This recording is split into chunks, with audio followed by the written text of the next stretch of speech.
See? Simpleng toys nila. Happy na sila. Hiram si baboy sa toys. Sige na. Tapos gusto niya kami hilahan.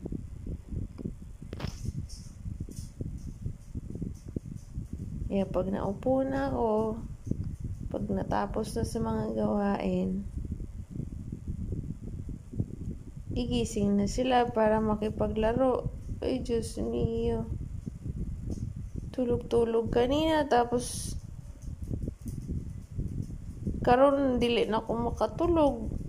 Kaya makipagdula pa. Toys, baboy, toys. Go get toys. Hiram si baboy. Dali na. Baboy, toys, baboy.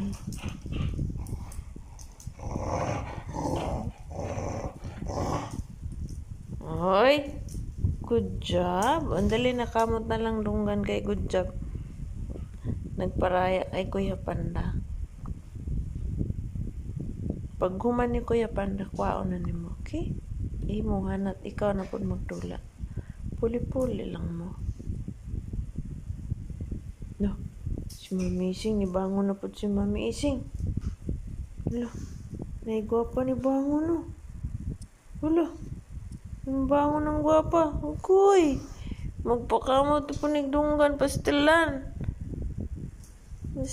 ng dunggan nga gamay, ipakamot na po niya. Nga na makalimot king ay lubot ni Mami Ising. Nga to na bangon na siyang pistog ni Anhe magpakamot to dyan. Pastilan. Akala ko ako ang amo, di pala ako ang amo. Katulong pala ako. Okay, yan na. Anong basa man Wiwis ni Kuya Panda? Dili day. Anong basa man mo dyan? Ay, murag basa-basa.